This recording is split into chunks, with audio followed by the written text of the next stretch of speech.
श्रीमद् भागवतम के पंचम स्कंद से हम पाठ कर रहे हैं। और ये बहुत ही सुंदर वार्तालाप जड़ भरत और महाराज रहुगण के बीच में हम लोग पाठ कर रहे हैं।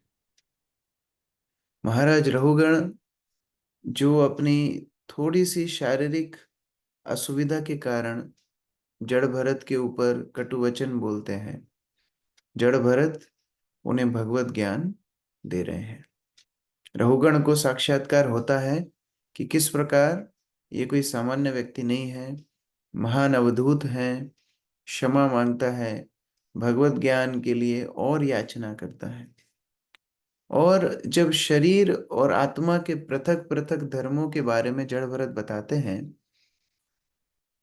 तो राजा रहुगण उनसे बोलता है कि ये ज्ञान सुनने में अच्छा लग रहा है लेकिन व्यवहारिक नहीं लग रहा है, समझ में नहीं आ रहा है।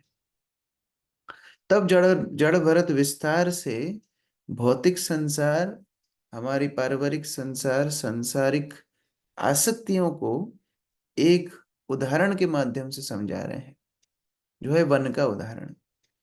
ये भयंकर वन, भौतिक संसार रूपी वन, जिसमें हमारी चेतना हमेशा इंद्रिय भोग में लगी रहती है। कल हमने पढ़ा किस प्रकार ये चेतना एक बंदर की चेतना के समान है। जैसे एक बंदर हमेशा विषय आसक्त होता है, जैसे हमेशा कामुक होता है, वैसी आसक्तियों में ही हमारा मन रहता है। अभी इस पूरे वार्तालाप का अंतिम अ, ये सत्र है, श्लोक संख्या 33 से आगे। अक्रूर प्रभु। अनुवाद। बद्ध जीव इस भौतिक जगत में पूर्ण पुरुषोत्तम भगवान के साथ अपने संबंध को भूल जाता है और कृष्ण भावना अमृत की चिंता किए बिना अनेकानेक दुष्कर्मों एवं पापों में प्रवृत्त होने लगता है। तब उसे पाप ताप त्रय से पीड़ित होना पड़ता है और वह मृत्यु रूपी हाथी के भय से पर्वत की गुफा के धंधाकार में जा गिरता है। इस प्रकार सारांश है कि भगवान को भूल करके जीव अनेक अनेक इंद्रिय तृप्ति के साधनों में रमता है और यही उसके पापों, यही उसके दुष्कर्मों के कारण वह कष्ट भोगता है। सरिता माता जी।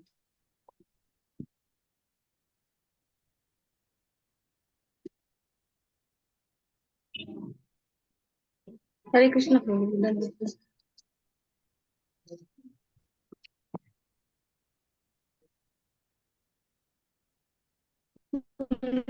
प्रत्येक प्राणी मृत्यु से भयभीत है और भौतिकवादी व्यक्ति चाहे जितना ही बलवान क्यों न हो, उसे रोग तथा बुढ़ापा आने पर मृत्यु का संदेश स्वीकार करना पड़ता है। तब बद्ध जीव अत्यंत दुखी खिन्न होकर मृत्यु के संदेश को ग्रहण करता है। उसके इस भय की तुलना गहन पहाड़ी गुफा में प्रवेश करने से और मृत्यु की तुलना हाथी से की गई है। हरे कृष्णा प्रभु जी। तो ये जो व्याधियां हैं, शरीर के रोग हैं और जरा है, जो बुढ़ापा है, ये वास्तव में मृत्यु के संकेत है, नोटिस ऑफ डेथ। और ये तुलना की गई है एक अंधेरी गुफा से। जैसे व्यक्ति अंधेरी गुफा में प्रवेश करता है जंगली जानवरों से बचने के लिए, वैसे ही मृत्यु के पहले व्यक्ति इन व्याधियों में, बुढ़ापे में प्रवेश करता है और फिर मृत्यु उसको अंततः पकड़ ही लेती है। प्रदीप प्रभु पढ़िए।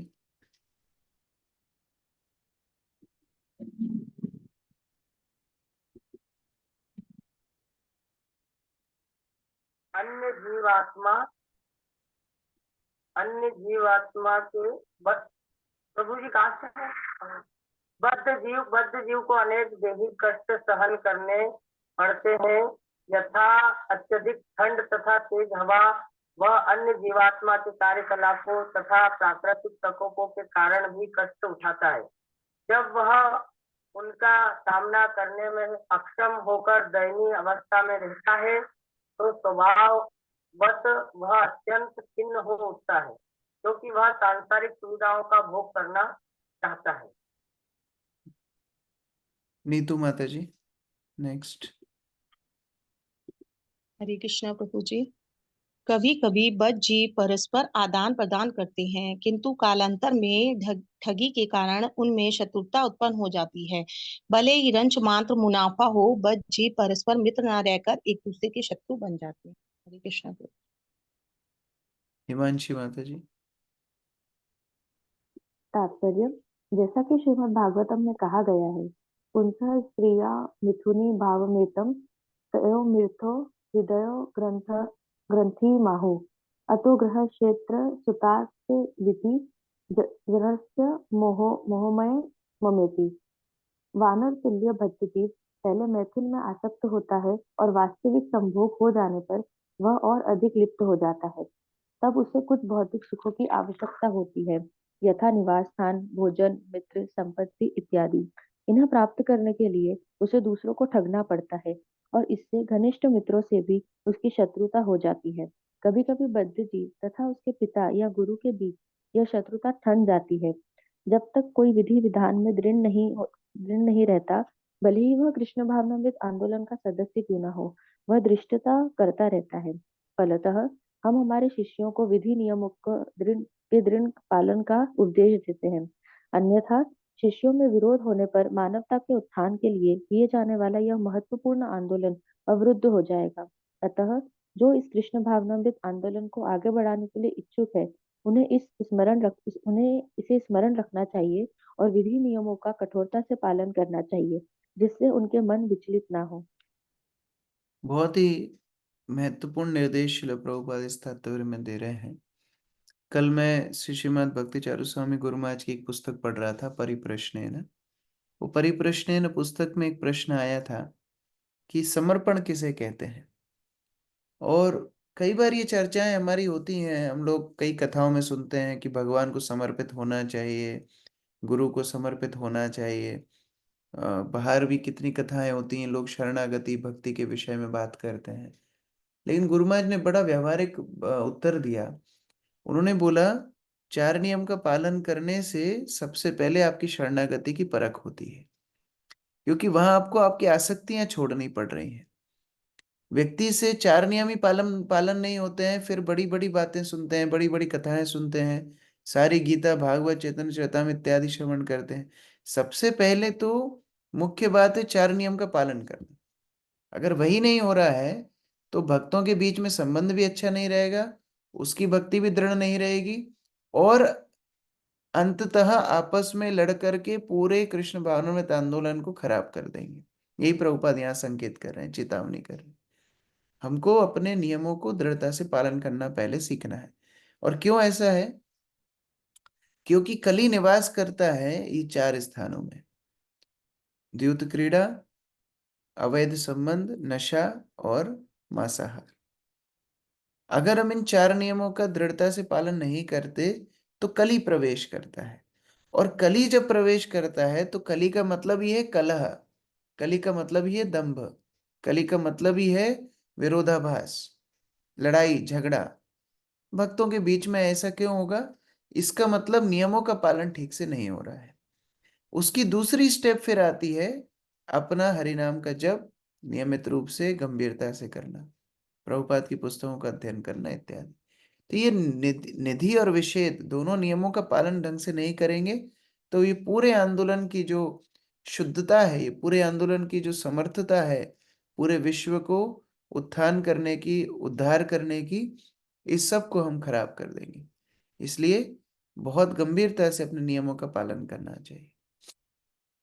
वेदांत प्रभु। कभी कभी धन भाव के कारण बद्ध जीव को पर्याप्त स्थान प्राप्त करने में कठिनाई होती है।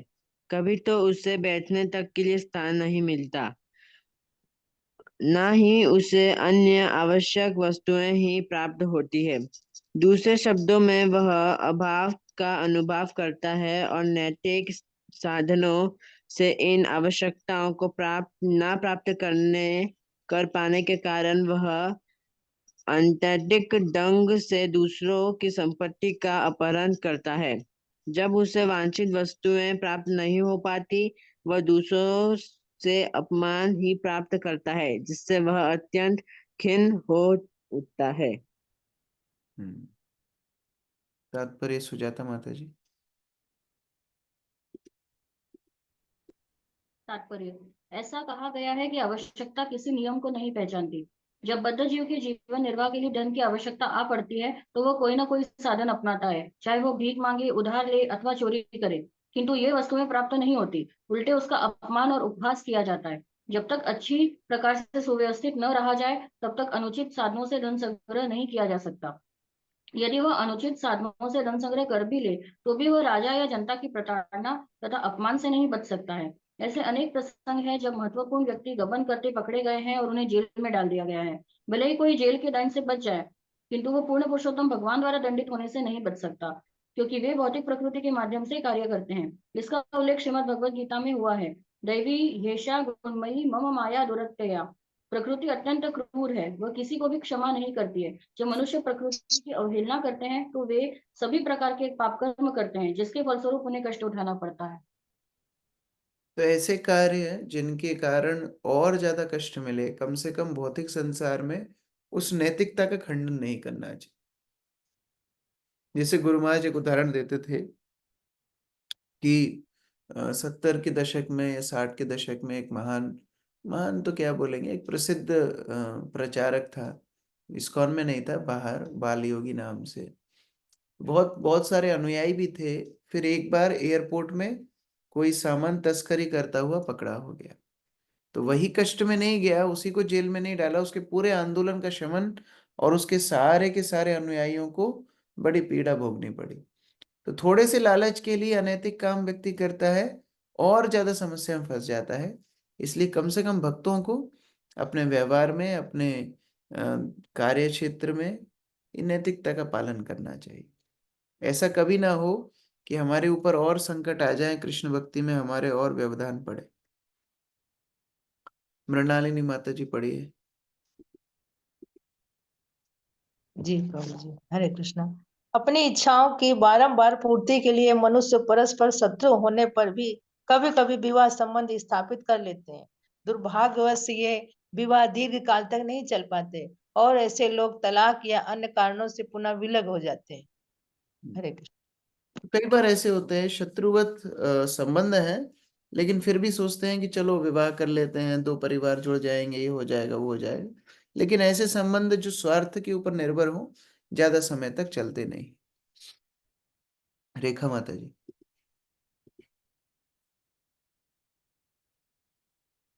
जैसा पहले कहा जा चुका है, प्रत्येक बद्ध जीव में छलने की प्रवृत्ति होती है, यहाँ तक कि विवाह संबंधों में भी। इस भौतिक जगत में सर्वत्र ही एक बद्ध जीव दूसरे से ईर्ष्या करता है। मनुष्य कुछ काल तक भले ही परस्पर मित्र बने रहे, किंतु अंततः वे शत्रु बन जाते हैं और धन के लिए लड़ते हैं। कभी कभी वे विवाह संबंध स्थापित कर लेते हैं, किंतु बाद में तलाक या अन्य साधनों से विलग हो जाते हैं। तात्पर्य यह है कि ऐसा एक कभी स्थायी नहीं रहता। चलने की प्रवृत्ति के कारण दोनों पक्ष सदैव ईर्ष्यालु बने रहते हैं। यहाँ तक कि कृष्ण भावनामृत में भी भौतिक प्रवृत्तियों की प्रधानता के कारण पृथ्वी और शत्रुता उत्पन्न हो जाती है। हरे कृष्ण। श्रील प्रभुपाद बोलते थे, चीटर्स एंड द चीटेड। जब इस प्रकार से भाव रहेगा दूसरे का शोषण करने का, वो संबंध कभी भी व्यक्ति को संतुष्ट नहीं कर पाएगा, कभी भी आनंद नहीं देगा। यहाँ तक कि प्रभुपाद बोल रहे हैं, भक्ति में आने के बाद भी अगर हमारे अंदर स्वार्थ है तो भौतिक प्रवृत्तियों के कारण हमारे भक्तों के बीच के संबंध शत्रुता में परिणत हो जाएंगे, अलग अलग होने की भावना अंदर आ जाएगी। प्रभुपाद अंतिम लाइन में बोल रहे हैं। तो इसीलिए बड़ी सावधानी से इस प्रकार से ईर्ष्या भाव को, स्वतंत्र काम भाव को, दूसरों को शोषण करने की इच्छाओं को त्यागना चाहिए।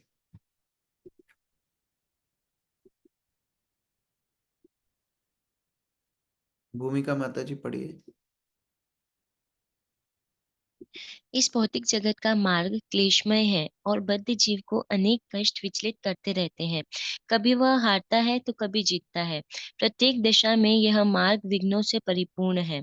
कभी बद्ध जीव अपने पिता से मृत्यु होने या अन्य कारणों से विलग हो जाता है। वह उसे छोड़कर क्रमशः अन्यों से यथा अपनी संतान से आसक्त हो जाता है। इस प्रकार बद्ध जीव कभी कभी भ्रमित और कभी भय के मारे जोर जोर से चित्कार करता है। कभी वह अपने परिवार का भरण करते हुए प्रसन्न होता है तो कभी अत्यधिक प्रसन्न हो जाता है और सुरीले गीत गाता है। इस तरह वह अंततः काल से श्री भगवान के विछोह को भूलकर अपने में बंधता जाता है। उसे भौतिक के भयानक पथ पर चलना तो पड़ता है, किंतु वह इस पथ पर तनिक भी सुखी नहीं होता। स्वरूप सिद्ध मनुष्य इस भयानक पथ से छूटने के निमित्त श्री भगवान की शरण ग्रहण करते हैं। भक्ति मार्ग को स्वीकार किए बिना भौतिक जगत के चंगुल से कोई नहीं निकल पाता। तात्पर्य यह है कि इस भौतिक जीवन में कोई भी प्रसन्न नहीं हो सकता है। उसे कृष्ण भावनामृत का आश्रय अवश्य ग्रहण करना चाहिए। दुर्गति हर जीव की है भौतिक संसार में, लेकिन वास्तव में यदि उसे अपने इस चंगुल से निकलना है, भगवान को प्राप्त करना है, तो कृष्ण भक्ति का अनुसरण, कृष्ण भक्ति का आश्रय लेना चाहिए। मनीषा माता जी पढ़िए।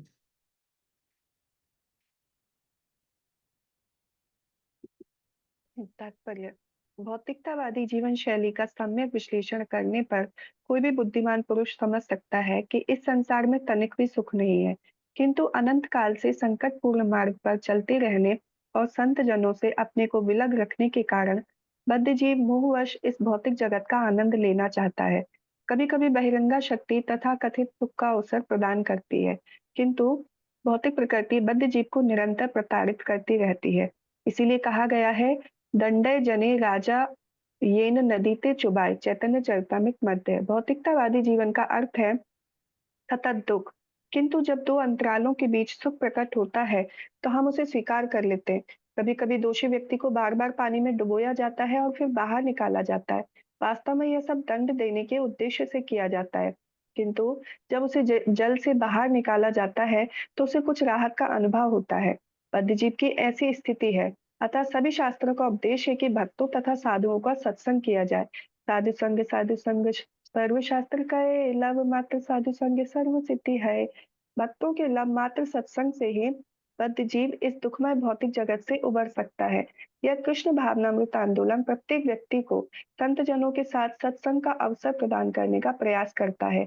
इसीलिए कृष्ण भावनामृत समाज के सभी सदस्यों को पूर्ण साधु होना चाहिए, जिससे पतित बद्ध जीवों को अवसर मिल सके। यही सर्वश्रेष्ठ मानव कल्याणकारी कार्य है।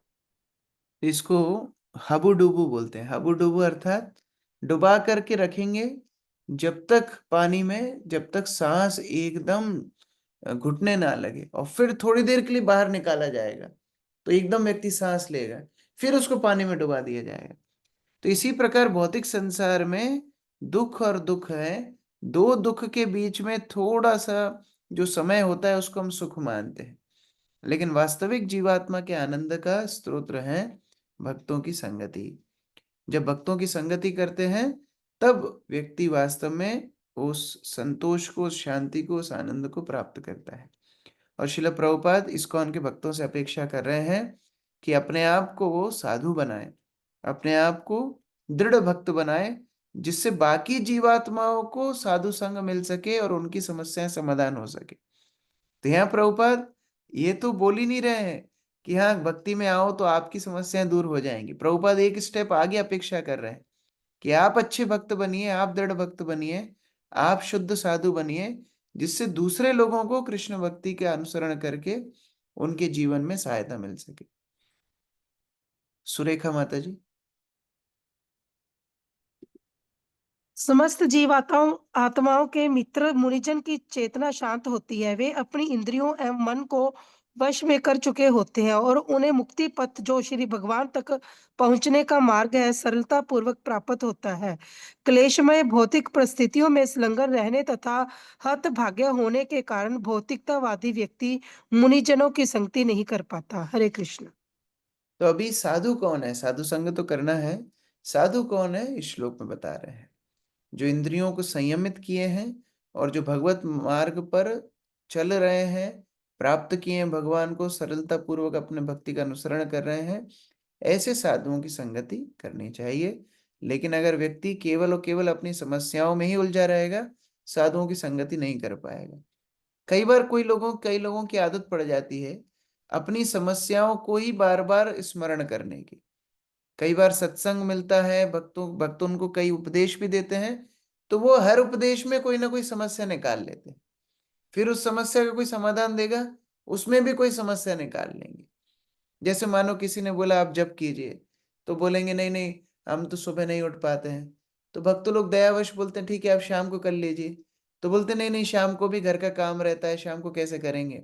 नहीं तो फिर दिन में कर लीजिए। नहीं नहीं, दिन में तो हम सो जाते हैं, फिर दिन में कैसे करेंगे। कोई ना कोई समस्या वो निकालते ही रहेंगे। अपनी समस्याओं में इतने रमे हुए हैं कि साधु संग भी गंभीरता से नहीं कर पाते। राजीव प्रभु।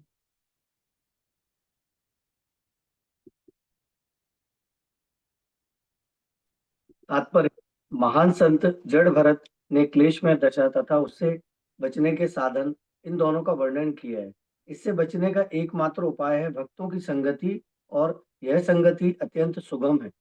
यद्यपि भाग्यहीन व्यक्तियों को भी यह सुअवसर प्राप्त होता है, किंतु दुर्भाग्यवश वे शुद्ध भक्तों की शरण में नहीं जा पाते हैं। अतः वे निरंतर कष्ट भोगते रहते हैं।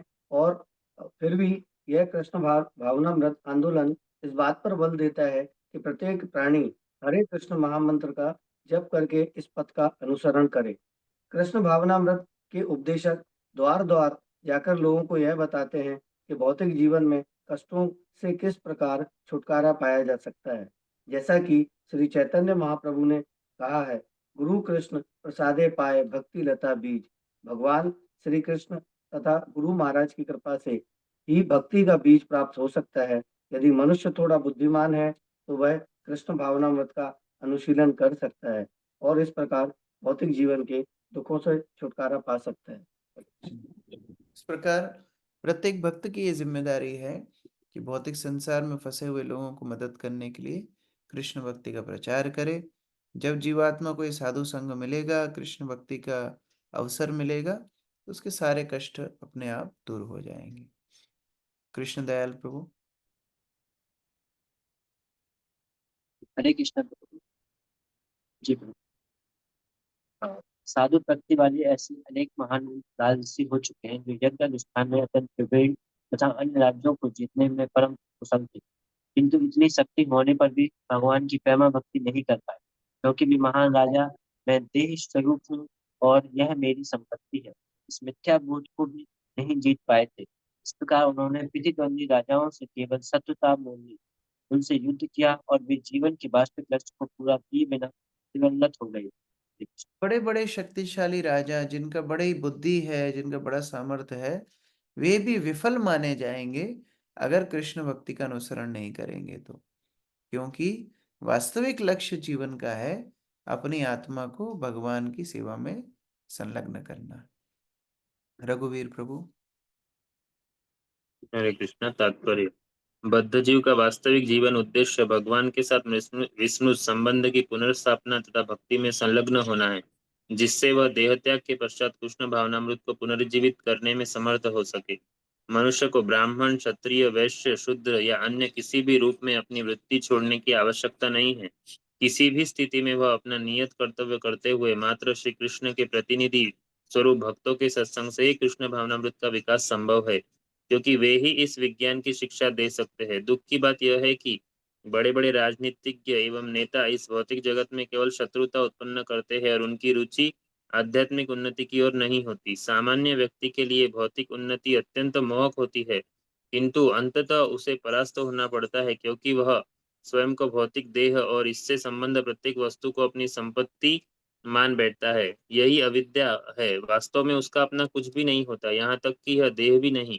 अपने कर्म के फलस्वरूप मनुष्य को कोई विशेष देह प्राप्त होती है। यदि वह इस देह का उपयोग भगवान को प्रसन्न करने में नहीं करता तो उसके सारे कार्य निष्फल हो जाते हैं।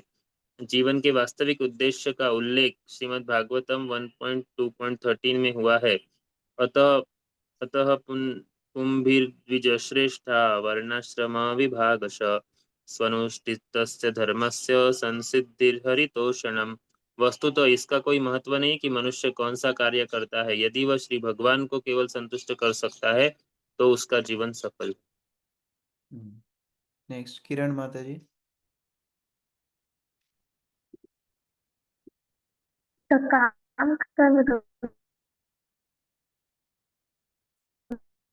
लता सकाम कर्म रूपी लता की शरण स्वीकार कर स्वर्गलोक को मीनू माता जी पढ़िए। की स्थिति से तो उसे मुक्ति मिल सकती है कि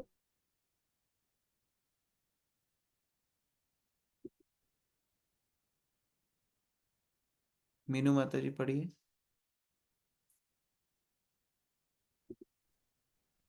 सकाम कर्म रूपी लता की शरण स्वीकार कर लेने पर बद्ध जीव अपने पवित्र कार्यों के फल स्वरूप स्वर्ग लोक को प्राप्त हो सकता है और इस तरह नारकीय स्थिति में से तो उसे मुक्ति मिल सकती है, किंतु वह दुर्भाग्यवश वहां रह नहीं पाता। अपने पवित्र कार्यों का फल भोगने के बाद उसे निम्न लोकों में लौटना पड़ता है। इस प्रकार वह निरंतर ऊपर और नीचे आता जाता रहता है। और केवल ये भूमंडल की ही बात नहीं है, मनुष्य योनि की ही बात नहीं है। वो स्वर्ग में जाएगा, नरक में जाएगा, अलग अलग योनियों में जाएगा, सब जगह पर उसे कष्ट मिलेंगे। सभी जगह भौतिक संसार बनाए इस तरह है कि व्यक्ति कष्टों को प्राप्त करता है भगवान से विलग होकर के। तात्पर्य श्याम गोविंद प्रभु जी।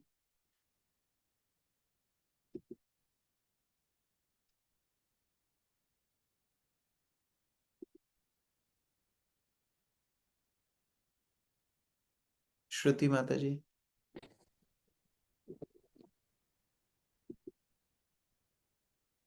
इस प्रसंग में चैतन्य महाप्रभु का कथन है, ब्रह्मांड भ्रमित कौन भाग्यवान जीव गुरु कृष्ण प्रसाद पाए भक्ति लता बीज। सृष्टि से लेकर प्रलय पर्यंत लाखों वर्षों तक भ्रमण करते रहने पर भी किसी को भौतिक जगत के पद से तब तक छुटकारा नहीं मिल पाता जब तक उसे किसी विशुद्ध भक्त के चरणारविंद में शरण नहीं प्राप्त हो जाती। जिस प्रकार एक वानर वट वृक्ष की एक शाखा का आश्रय पाकर आनंद का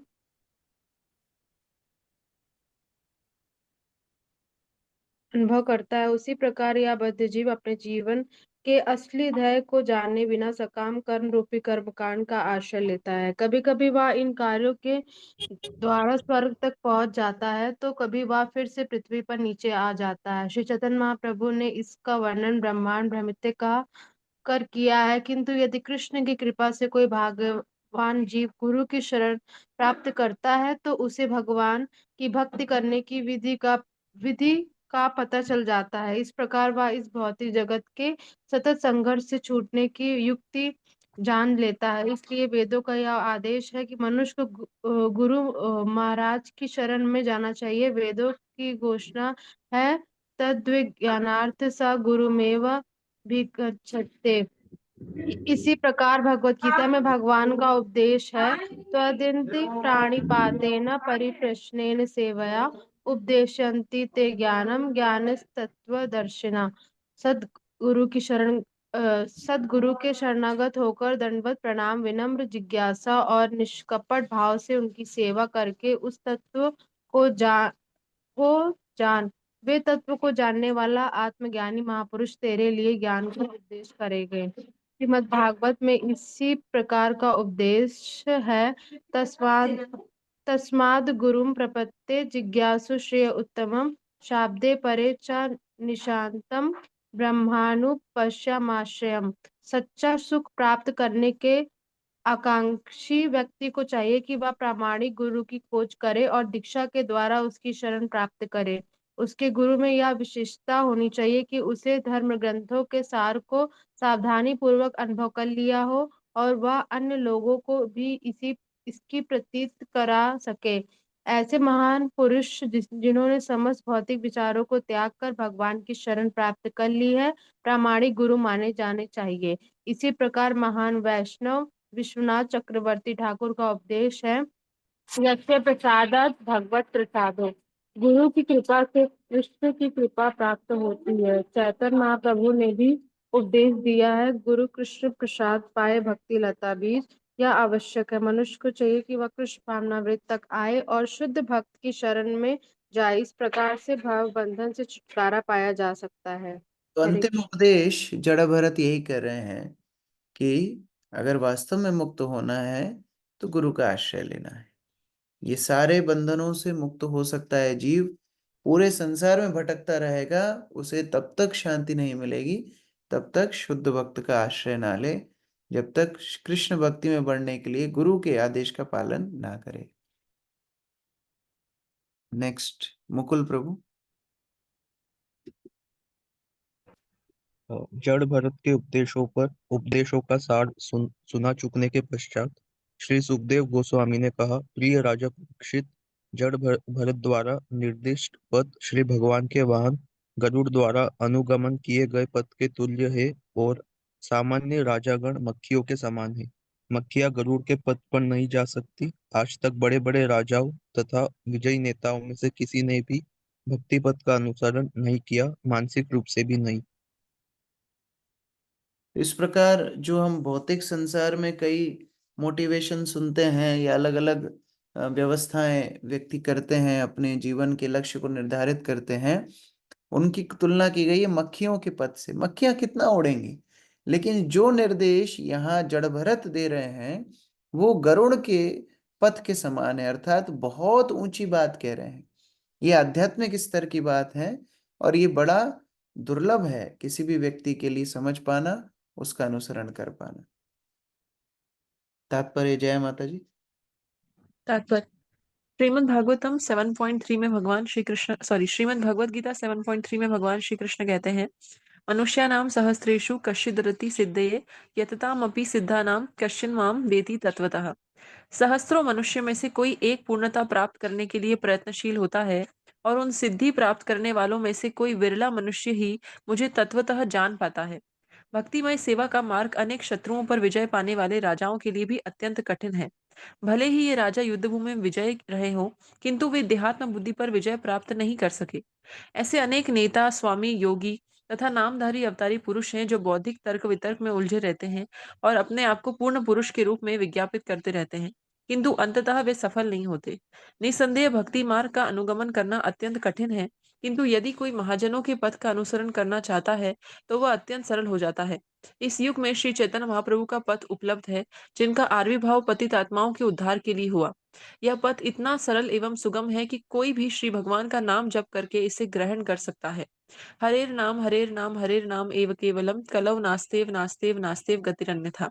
हमें संतोष है कि कृष्ण भावनामृत आंदोलन द्वारा इस पथ का उद्घाटन किया जा रहा है, क्योंकि अनेक यूरोपीय तथा अमेरिकी युवा तथा युवतियां इस दर्शन को गंभीरता से ग्रहण कर रहे हैं और क्रमशः पूर्णता प्राप्त कर रहे हैं।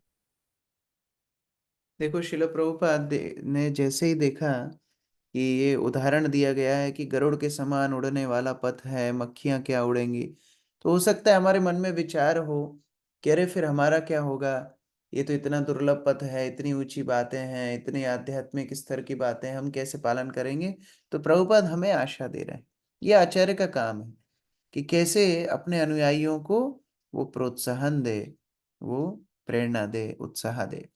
श्रील प्रभुपाद बोल रहे हैं, हाँ कठिन मार्ग है, लेकिन महाजनों का यदि अनुसरण करेंगे तो ये कठिन पथ भी सरल हो जाएगा। इसीलिए वास्तव में शुद्ध भक्तों का अनुसरण करके हमें कृष्ण भक्ति का अनुसरण करना चाहिए, जैसा श्री चैतन्य महाप्रभु ने सिखाया है। हरिनाम का आश्रय लेकर के हम इस दुर्लभ पथ पर आगे बढ़ सकते हैं। यो दुस्य दारसुतान सुहृद राज्यम हृदि स्पृशा जौहौ जहौ युवैव मलवत् उत्तम श्लोक लालसा। ओजस्विनी माता जी। महाराज भरत ने अपनी युवावस्था में ही सर्वस्व का परित्याग कर दिया, क्योंकि वे उत्तम श्लोक पूर्ण पुरुषोत्तम भगवान की सेवा करना चाहते थे। उन्होंने अपनी सुंदर पत्नी, उत्तम संतान, प्रिय मित्र तथा अपने विशाल साम्राज्य का परित्याग कर दिया। यद्यपि इन वस्तुओं का त्याग कर पाना अत्यंत कठिन होता है, किंतु जड़ भरत इतने उच्चस्थ थे कि उन्होंने इनको उस प्रकार से त्याग दिया जैसे मल त्याग के पश्चात विष्ठा को त्याग दिया जाता है। भरत महाराज ऐसे महान थे। अभी यहाँ अंतिम श्लोकों में महान जड़ भरत के पूर्व जन्म में भरत महाराज के कार्यकलापों का गुणगान सुखदेव गोस्वामी कर रहे हैं। जब भी किसी से हम निर्देश सुनते हैं, उनके चरित्र का भी गुणगान होना चाहिए। तो यहाँ जड़ भरत के गुणगान का चर्चा कर रहे हैं सुखदेव गोस्वामी और बोल रहे हैं, जैसे कोई व्यक्ति मल त्याग करके कितनी देर तक उस स्थान पर रहता है, उसने मल त्याग किया, तुरंत वहां से चला जाता है। उसी प्रकार सारी वस्तुओं को छोड़ दिया, राज्य को, पत्नी को, संतानों को, सबको छोड़ करके भगवान का आश्रय लिया। ऐसे भरत महाराज को हम प्रणाम करते हैं। तात्पर्य अर्जुन प्रभु। तात्पर्य, परमेश्वर का नाम श्री कृष्ण है, क्योंकि वे इतने आकर्षक है कि उनके लिए शुद्ध भक्त इस भौतिक जगत की प्रत्येक वस्तु का परित्याग कर सकता है। महाराज भरत एक आदर्श राजा, उपदेशक तथा इस दुनिया के चक्रवर्ती सम्राट थे। उनके पास समस्त सांसारिक वैभव था, किंतु भगवान श्री कृष्ण इतना आकर्षक है कि उन्होंने महाराज भरत से उनका भौतिक ऐश्वर्य त्याग करवाकर अपनी ओर आकृष्ट कर लिया। तो भी न जाने किस प्रकार राजा एक मृग के प्रति वत्सल हो उठे और अगले जन्म में उन्हें पदच्युत होकर मृग देह धारण करना पड़ा। किंतु उन पर भगवान श्री कृष्ण की महती कृपा थी, जिसके कारण वे अपने पद को विस्मृत नहीं कर पाए और यह समझते रहे कि किस कारण उनका पतन हुआ है। फलतः अगले जन्म में अपनी शक्ति का अपव्यय न करने के लिए महाराज भरत, जड़ भरत, अपने आप को एक बहरे तथा गूंगे व्यक्ति के रूप में प्रस्तुत करते रहे। इस प्रकार से वे अपने मन को अपनी भक्ति में केंद्रित कर सके। हमें महान राजा भरत से शिक्षा ग्रहण करनी चाहिए कि कृष्ण भावनामृत का अनुशीलन करने में किस प्रकार सतर्क रहा जाए। इस समय थोड़ी सी लापरवाही करने से हमारी भक्ति में बाधा पड़ सकती है, किंतु श्री भगवान को समर्पित थोड़ी सी सेवा भी नष्ट नहीं होती। स्वल्पमपस्य धर्मस्य त्रायते महतो भयात्। श्रद्धा पूर्वक समर्पित थोड़ी सी भक्ति भी शाश्वत धन है, जैसा कि श्रीमद् भागवतम में उल्लेख किया गया है। त्यक्त्वा स्वधर्मं चरणाम भुजम हरेर भजन पक्वो अथ पते तत्तो यदि यत्र क्व वाब्धर्म भूदमुष्य किम को वार्त आप्तो अभजताम स्वधर्मतः। यदि किसी प्रकार कोई व्यक्ति भगवान श्री कृष्ण के प्रति आकृष्ट हो जाता है, तो भक्ति में वह जो कुछ भी करता है वह शाश्वत संपत्ति होती है। यदि वह अपरिपक्वता अथवा कुसंग के कारण वह पतित होता भी है, तो उसकी भक्ति संपदा कभी भी नष्ट नहीं होती। इसके अनेक उदाहरण हैं, यथा अजामिल, महाराज भरत तथा अनेक अन्य। यह कृष्ण भावनामृत आंदोलन प्रत्येक व्यक्ति को भक्ति में तत्पर होने का अवसर प्रदान करता है, भले ही वह अल्प समय के लिए ही क्यों न हो। इस प्रकार थोड़ी सी सेवा से मनुष्य को अग्रसर होने में प्रोत्साहन मिलता है, जिससे जीवन को सफल बनाया जा सकता है। इस श्लोक में श्री भगवान को उत्तम श्लोक कहा गया है। उत्तम का अर्थ है सर्वश्रेष्ठ तथा श्लोक का अर्थ है यश ख्याति। भगवान श्री कृष्ण 6 प्रकार के ऐश्वर्य से पूर्ण है, जिनमें यश भी एक है। ऐश्वर्यस्य समग्रस्य वीरस्य यशस्य श्रिय। भगवान श्री कृष्ण के यश का अब भी विस्तार हो रहा है। हम इस कृष्ण भावनामृत आंदोलन को आगे बढ़ाकर श्री कृष्ण की कीर्ति को फैला रहे हैं। कुरुक्षेत्र के युद्ध के 5 सहस्त्र वर्ष बाद भी भगवान श्री कृष्ण का यश विश्व भर में फैल रहा है। विश्व के प्रत्येक महत्वपूर्ण व्यक्ति ने कृष्ण भावनामृत आंदोलन के कारण इस समय तक भगवान श्री कृष्ण का नाम अवश्य सुना होगा। ऐसा व्यक्ति जो हमें पसंद नहीं करते और इस आंदोलन को दबा देना चाहते हैं, वे भी किसी न किसी रूप में हरे कृष्ण का जप कर रहे हैं। वे कहते हैं हरे कृष्ण लोगों को प्रताड़ित करना चाहिए। ऐसे अल्पज्ञानी इस आंदोलन के वास्तविक महत्व को नहीं पहचानते। इसकी आलोचना करने की इच्छा मात्र से उन्हें हरे कृष्ण उच्चारण करने का अवसर प्राप्त होता है, और यही इस आंदोलन की सफलता है। तो यद्यपि भरत महाराज इतने महान पद से च्युत हुए, हिरण की योनि में गए, फिर भी भक्ति की थी। इसलिए जड़ भरत के रूप में जब आए, उस पूर्व जन्म में की हुई भक्ति के आश्रय से वह भगवान को स्मरण रख पाए। इसलिए इस भक्ति पथ पे किया गया थोड़ा सा भी कार्य हमारे लिए बहुत बहुत श्रेयस्कर लाभ देता है। इसलिए आज यदि भक्ति की इच्छा है, ज्यादा से ज्यादा भक्ति कीजिए। आगे के लिए मत बैठे रहिए कि आगे जाके मैं भक्ति करूंगा, नहीं। आज भक्ति कीजिए, आगे क्या होगा पता नहीं है। जितना अच्छे से नाम जप हो सकता है, जितना अच्छे भागवत पढ़ सकते हैं, जितना ज्यादा प्रभुपाद की सेवा एक दिन में कर सकते हैं, उतना कर लीजिए। अगले दिन हम सो के उठेंगे कि नहीं मालूम नहीं। इसलिए बड़ी गंभीरता से ये भक्ति का आश्रय लेना चाहिए, जिस प्रकार से हम हर वस्तुओं में भगवान के आश्रय को प्राप्त कर सकें। अंतिम 2-3 श्लोक हैं, फिर इस अध्याय का समापन। ज्योतिस्त्यजान क्षितिसुता स्वजनार्थदारान प्रार्थ्याम श्रियं सुरवरै सदयावलोकम् नैच्छन्नृपस्तत् उचितं महतां मधुद्वित् सेवानुरक्त मनसाम अभवोपि फल्गुः। गायत्री माता जी। हरे कृष्ण। श्री सुखदेव गोस्वामी ने आगे कहा, हे राजन भरत महाराज के कार्य आश्चर्यजनक है। उन्होंने अपनी प्रत्येक वस्तु का परित्याग कर दिया जो अन्य व्यक्तियों के लिए दुस्तर है। उन्होंने अपना साम्राज्य, पत्नी तथा परिवार त्याग दिया। उनका वैभव इतना प्रबुद्ध था कि देवताओं को भी उनकी ईर्ष्या होती थी, किंतु उसका भी उन्होंने परित्याग कर दिया। उनके समान महान पुरुष के लिए महान भक्त होना सर्वथा उपयुक्त था। वे प्रत्येक वस्तु का परित्याग कर सके क्योंकि वे पूर्ण पुरुषोत्तम भगवान श्री कृष्ण के सौंदर्य, ऐश्वर्य, यश, ज्ञान, शक्ति तथा त्याग के प्रति अत्यंत आकर्षित हुए थे। भगवान श्री कृष्ण इतने आकर्षक है कि उनके लिए मनुष्य समस्त इष्ट वस्तुओं का परित्याग कर सकता है। उनके चित्त भगवान की सेवा के प्रति आकृष्ट है। वे मुक्ति को भी तुच्छ मानते हैं। हरे कृष्ण। इतना सब देवताओं को भी आकर्षित करने वाले राज्य को, परिवार को भरत महाराज कैसे छोड़ पाए? क्योंकि भगवान से आकृष्ट हुए। तो ये हमारा पथ है, भगवान से आकृष्ट हमको होना है। श्रवण कीर्तन के माध्यम से अपने आप संसारी वस्तुओं के प्रति आकर्षण कम होता जाएगा। अनिकेत प्रभु। तात्पर्य। इस श्लोक से श्री कृष्ण की सर्व आकर्षकता की पुष्टि होती है। महाराज भरत श्री कृष्ण के प्रति इतने आकर्षित थे कि उन्होंने अपना समस्त सांसारिक वैभव त्याग दिया, जबकि सामान्य भौतिकतावादी संसारी मनुष्य ऐसे वैभव के द्वारा आकर्षित होते हैं। अतो गृह क्षेत्र सुताप्त वित्तेर जनस्य मोहो अयम अहम ममेति। हर प्राणी अपनी देह, घर, संपत्ति, संतान, संबंधी जन तथा ऐश्वर्य के प्रति अनुरक्त होता है। इस प्रकार जीवन के प्रति मोह बढ़ता जाता है और वह यह मैं हूं, यह मेरा है के रूप में सोचता है। भौतिक वस्तुओं के प्रति आकर्षण मोहजनित है। भौतिक वस्तुओं के प्रति आकर्षित होने में कोई लाभ नहीं, क्योंकि इनसे बद्ध जीव इधर उधर भटकता है। उसी का जीवन सफल है जो श्री कृष्ण की शक्ति, सुंदरता एवं लीलाओं से आकर्षित होकर उन्हीं में मग्न हो जाता है, जैसा कि श्रीमद् भागवतम के 10वें स्कंद में उल्लेख है। मायावादी श्री भगवान के साथ तदाकार होना चाहते हैं, किंतु श्री कृष्ण तदाकार होने की इच्छा से कहीं अधिक आकर्षक है। अभवः शब्द का अर्थ है इस भौतिक जगत में पुनः जन्म न लेना। भक्त को इसकी परवाह नहीं रहती कि उसका पुनर्जन्म होगा या नहीं। वह प्रत्येक दशा में श्री भगवान की सेवा मात्र से संतुष्ट रहता है।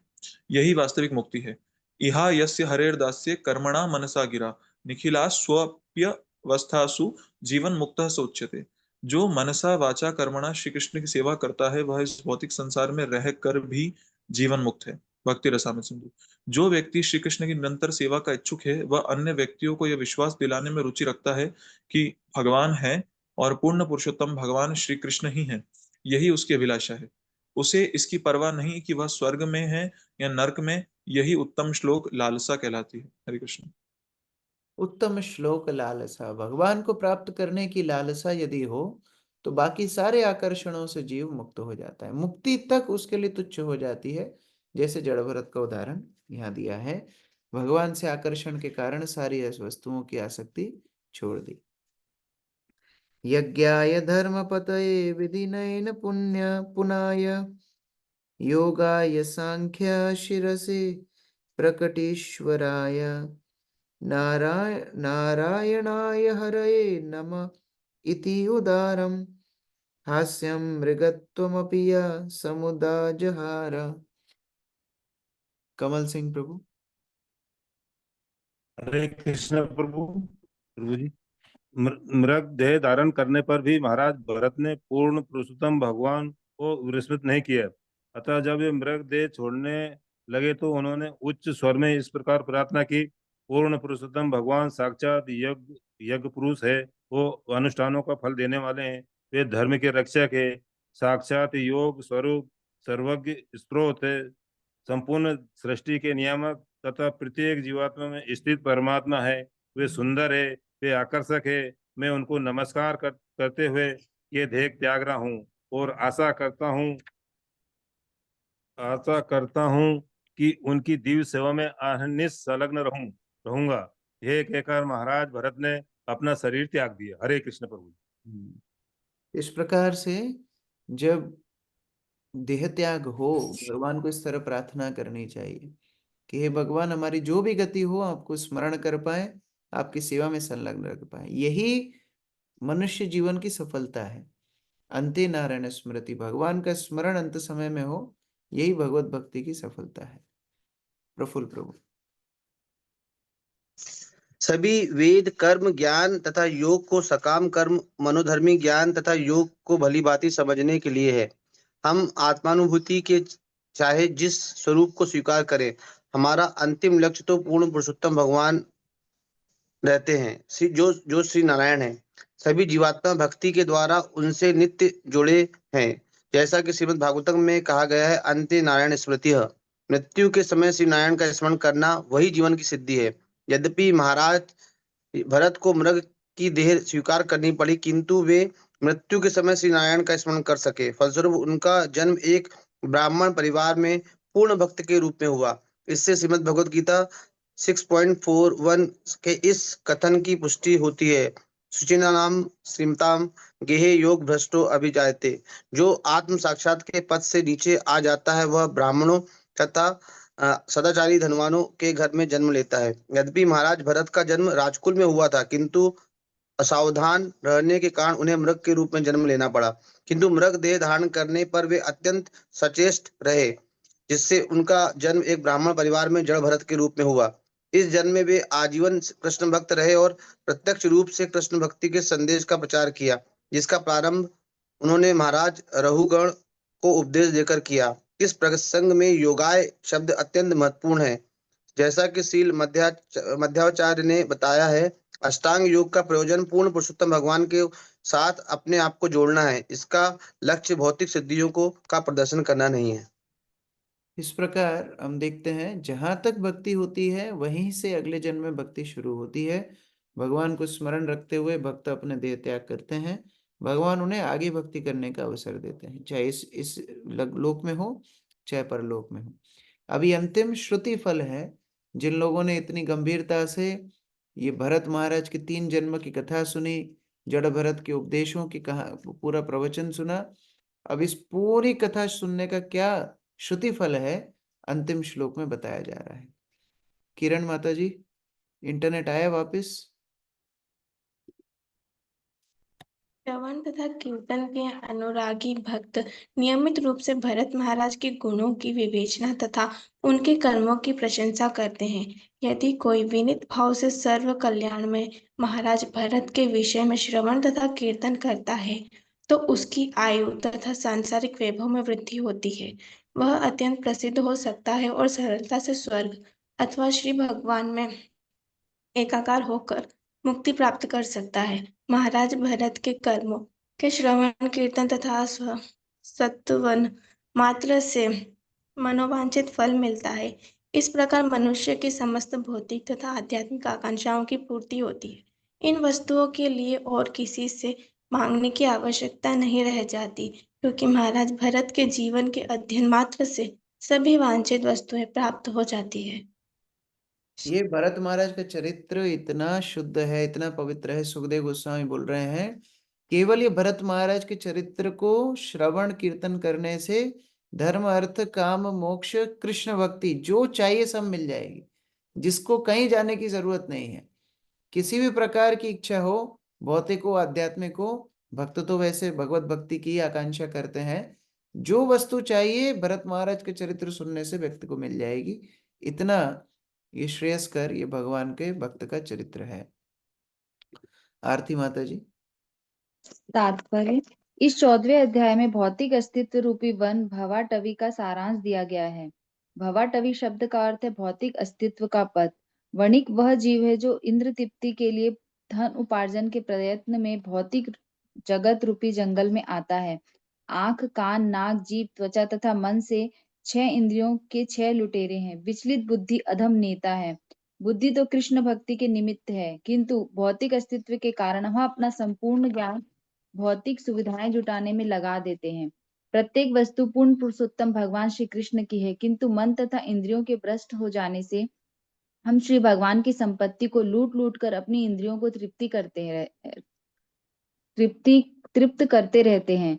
जंगल के श्रृगाल तथा बाघ हमारी कुटुंबी जन है तथा झाड़ियां तथा लताएं हमारी भौतिक वासनाएं हैं। पर्वत की गुफा हमारा सुखमय आवास है और सर्प तथा मच्छर हमारे शत्रु हैं।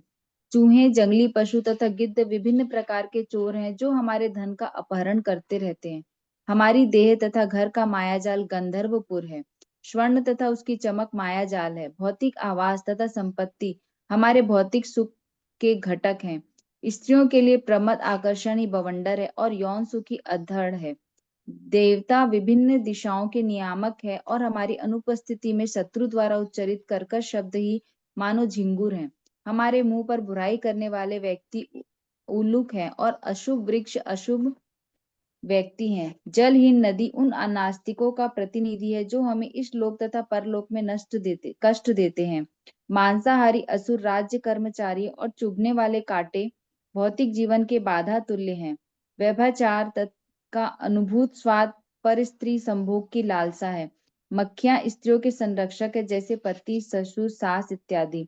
लता सामान्यतः प्रमाद स्वरूप है। सिंह काल चक्र है। बगुले, कौवे तथा गिद्ध नामधारी देवता, छद्म स्वामी, योगी तथा अवतारी हैं। ये किसी को शांति दिलाने में असमर्थ हैं। हंस विशुद्ध ब्राह्मण है एवं वानर उन असन्य शूद्रों के तुल्य हैं जो खाने, सोने, मैथुन तथा आत्मरक्षा में व्यस्त रहते हैं। हमारे घर वानरों के रहने वाले वृक्षों के तुल्य हैं तथा हाथी अंतिम मृत्यु है। इस प्रकार इस अध्याय में भौतिक जगत के सभी घटकों का वर्णन मिलता है। इस प्रकार श्रीमद् भागवतम के पंचम स्कंद के अंतर्गत भौतिक संसार भोग का एक विकट वन नामक 14वें अध्याय के भक्ति वेदांत तात्पर्य पूर्ण हुए। हरे कृष्ण। इस प्रकार ये महाराज रहुगण को जड़ भरत के उपदेश, बहुत महत्वपूर्ण ये अध्याय है। इसी का समापन यहाँ होता है। अगला अध्याय राजा प्रियव्रत के वंशजों का वर्णन है और उसके बाद 16वें अध्याय से जम्बूद्वीप का वर्णन है। थोड़ा समझने में कठिन है तो हम लोग थोड़ा पीपीटी से आपको कुछ वीडियोस के माध्यम से समझाएंगे। आप लोग जितना समझ में आए उतना समझिए। सारांश वहां पर प्रभुपाद ने तात्पर्य में बताया है, लेकिन आगे पूरा जो 14 भुवन है उनमें से मुख्यतः भूमंडल, स्वर्ग मंडल इत्यादि का वर्णन और नर्क का वर्णन, ये सब आगे आने वाला है। हम लोग आगे पाठ करेंगे। हरे कृष्णा। ग्रंथराज श्रीमद् भागवतम की जय। श्री प्रभुपाद की।